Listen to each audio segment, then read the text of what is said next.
Kami dari kelompok 5 yang beranggotakan Francisca Fidelia Srafina, Hiradwi Cahya, Indah Kinanti Islami, Oviana Violita, Ryan Muhammad Desra. Kami akan menjelaskan bab keempat, melaporkan hasil penelitian dan hasil kegiatan. Teks laporan menurut Keraf 2001 adalah suatu cara komunikasi di mana penulis menyampaikan informasi kepada seseorang atau suatu badan karena tanggung jawab yang dibebankan kepadanya. Teks laporan yang akan dibahas pada bab ini adalah teks laporan penelitian dan teks laporan kegiatan. Teks laporan penelitian sering menggunakan genre makro, sedangkan teks laporan kegiatan sering menggunakan genre mikro. Bagian A menganalisis hubungan genre pada setiap tahapan di teks laporan penelitian. Yang pertama ada abstrak. Abstrak merupakan bagian yang berisi ringkasan seluruh penelitian yang dilaporkan. Ada beberapa poin yang harus ada pada bagian abstrak. Yang pertama, permasalahan dan tujuan penelitian. Kedua, metodologi penelitian. Ketiga, temuan hasil dan juga pembahasan. Yang keempat, simpulan, saran, atau implikasi. Abstrak sebenarnya dapat berdiri sendiri, namun pada umumnya abstrak disajikan dalam satu kesatuan dengan artikelnya atau tulisan induknya. Dengan demikian, abstrak menjadi nama genre tersendiri dan sekaligus nama bagian artikel atau tulisan. Berikut ini disajikan contoh abstrak laporan penelitian. Dapat kita lihat pada beberapa poin kalimat diantaranya, masalah utama penelitian ini bertujuan proses pencarian data melalui observasi di lapangan. Dari temuan tersebut diketahui bahwa dan disarankan bahwa keempat poin tersebut merupakan poin-poin yang harus ada pada abstrak. Tahap 2 ada pendahuluan. Pendahuluan merupakan tahapan yang berfungsi untuk menyatakan latar belakang penelitian yang telah dilaksanakan, permasalahan yang diteliti, tujuan penelitian, manfaat penelitian, pentingnya masalah itu diteliti, dan pendekatan atau metode dan juga teknik yang digunakan untuk mencapai tujuan tersebut. Genre mikro yang digunakan untuk mengungkapkan tahap pendahuluan yaitu eksposisi yang meliputi deskripsi. Berikut ini disajikan kutipan dari bagian pendahuluan suatu laporan penelitian. Dari contoh tersebut, tampak bahwa pendahuluan diformulasikan dengan kalimat-kalimat diantaranya pengelolaan keuangan yang merupakan latar belakang penelitian yang telah dilaksanakan, kinerja keuangan perusahaan merupakan permasalahan yang diteliti, penting bagi perusahaan untuk melakukan analisis kinerja keuangan merupakan pentingnya masalah itu diteliti. Tujuan dari analisis ini merupakan tujuan penelitian dengan menggunakan rasio merupakan metode atau teknik yang digunakan dan dapat memberikan gambaran merupakan manfaat penelitian. Tahap 3 ada landasan teori dan tinjauan pustaka, berisi dua hal. Yang pertama adalah landasan teori yang berfungsi untuk menyampaikan ulasan teori yang digunakan untuk memecahkan masalah yang diteliti. Kedua adalah tinjauan pustaka yang berfungsi untuk menyatakan perbandingan antara penelitian yang dilaporkan itu dan penelitian sebelumnya.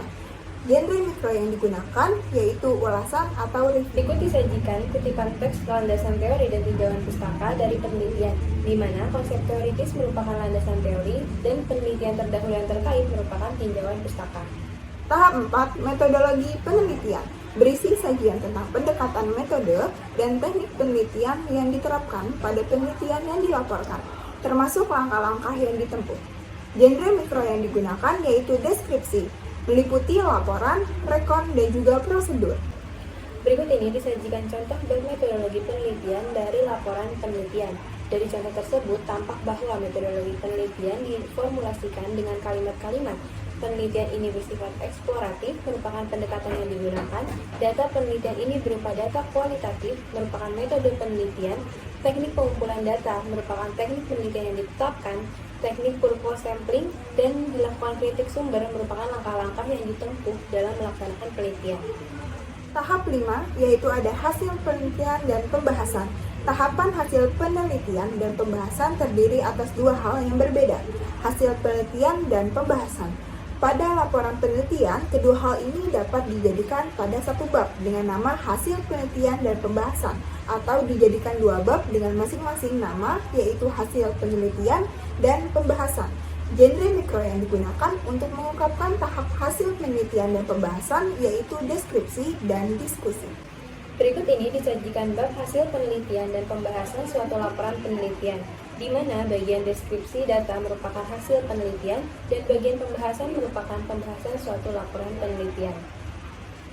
Tahap 6 yaitu ada penutup, mengandung dua unsur yaitu simpulan dan juga saran. Selain kedua unsur itu, implikasi penelitian juga sering dimasukkan ke dalam tahapan tersebut. Genre mikro yang digunakan adalah deskripsi dan meliputi eksposisi. Berikut ini disajikan bab penutup dari laporan penelitian. Sesuai yang sudah disebutkan sebelumnya, bab penutup ini terdiri dari simpulan dan saran. Tahap 7 yaitu ada daftar pustaka dan juga lampiran. Daftar pustaka merupakan acuan dalam membuat laporan penelitian.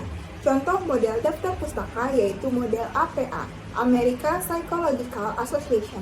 Dan untuk lampiran yaitu materi pendukung laporan penelitian yang diletakkan pada bagian belakang. Berikutnya kita akan membahas mengenai analisis hubungan genre pada setiap tahapan teks laporan kegiatan. Pada laporan kegiatan terdapat 7 tahapan. Yang pertama ada ringkasan. Meskipun ringkasan dan abstrak itu sama, namun pada laporan kegiatan abstrak lebih cocok disebut dengan ringkasan. Karena pada laporan kegiatan tidak terkandung landasan teori dan metodologi penelitian. Dalam tahapan ringkasan terdapat 4 unsur. Yang pertama ada tujuan kegiatan, deskripsi kegiatan, pelaksanaan kegiatan, dan saran. Dalam mengungkapkan ringkasan, genre yang digunakan dalam tahapan ini adalah deskripsi. Berikut ini contoh ringkasan laporan kegiatan yang dapat kita lihat beberapa poin yang tertera.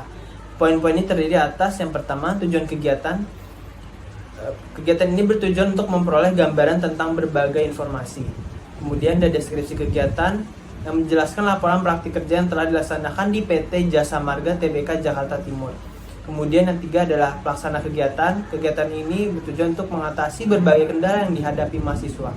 Kemudian yang terakhir ada saran, yaitu untuk meningkatkan prasarana serta menggunakan sistem wilayah untuk kearsipan. Tahapan yang kedua adalah pendahuluan.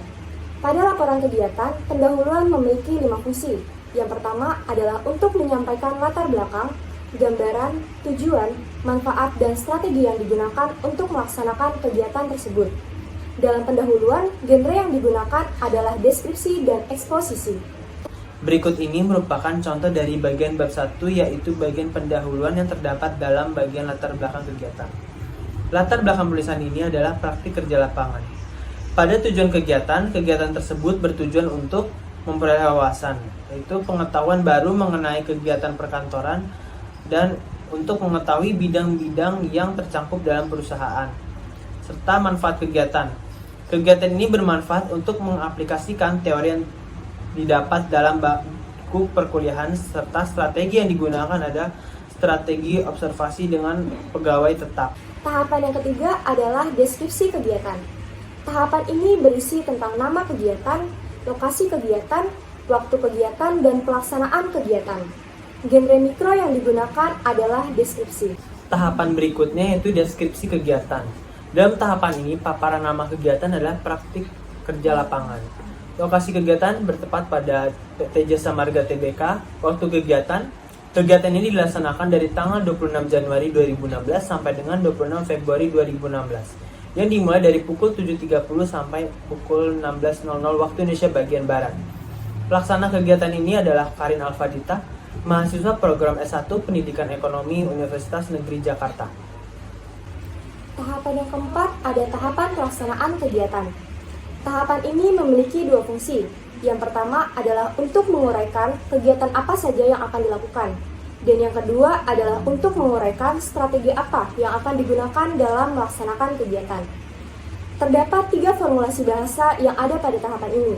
Yang pertama ada prosedur, yang kedua ada rekon, dan yang ketiga ada deskripsi. Tahapan pelaksana kegiatan. 1. Penjelasan kegiatan. Praktikan melakukan pekerjaan yang sifatnya membangun administrasi serta kegiatan yang masuk ke dalam bidang teknologi perkantoran. 2. Strategi yang digunakan. Bisa dilihat pada contoh berikut. Yang ketiga, kendala yang dihadapi. Kendala yang dihadapi yaitu kurangnya fasilitas ruangan atau sarana prasarana yang kurang melengkapi pelaksanaan praktik kerja lapangan. Tahapan yang kelima ada tahapan penutup. Tahapan ini berisi tentang pernyataan, kesimpulan, dan saran-saran. Kemudian tahapan kelima dan terakhir adalah penutup. Berikut ini disajikan contoh dari kesimpulan dan saran. keenam, ada tahap daftar pustaka dan lampiran. Dalam tahap ini, daftar pustaka dan lampiran disajikan di belakang setelah bab-bab inti, sama seperti laporan penelitian. Tahap yang terakhir adalah simpulan tentang struktur teks dan hubungan genre pada laporan kegiatan. Setelah melakukan penelusuran terhadap struktur teks, maka dapat ditarik kesimpulan bahwa laporan kegiatan merupakan paparan hasil pelaksanaan yang dibuat berdasarkan proposal yang telah dirancang sebelumnya. Bagian C yaitu menganalisis ciri-ciri akademik, manfaat, dan pihak yang diberi teks laporan. Pertama, ada menganalisis ciri-ciri akademik teks laporan. Laporan penelitian maupun laporan kegiatan dapat dianggap bagus apabila memiliki ciri-ciri akademik sebagai berikut. Yang pertama, ringkas dan padat. Kedua, lengkap. Ketiga, logis. Keempat, sistematis. Dan kelima, lugas. Kedua, ada menganalisis manfaat teks laporan. Manfaat teks laporan dibagi menjadi 3, yaitu bagi peneliti, bagi pelaksana kegiatan, dan terakhir bagi pihak yang diserahi laporannya. Ketiga, ada pihak yang diberi teks laporan. Suatu laporan yang telah dibuat akan diserahkan kepada pihak-pihak tertentu dan harus memenuhi harapan pihak-pihak yang menerima laporan tersebut. Pertama, ada merekonstruksi teks laporan. Kegiatan merekonstruksi teks laporan adalah menyusun kembali teks tersebut dengan menggunakan bahasa kita sendiri, tapi tetap mempertahankan struktur teks isi, teks, dan genre mikro yang ada. Kegiatan ini dilakukan berdasarkan teks laporan yang sudah ada, baik itu laporan penelitian maupun laporan kegiatan. Dalam menyusun teks laporan baru, peneliti boleh mencontoh struktur, teks, genre yang digunakan, dan formulasi bahasa yang digunakan. Akan tetapi, pokok persoalan dan isi laporan harus sesuai dengan inisiatif penulis itu.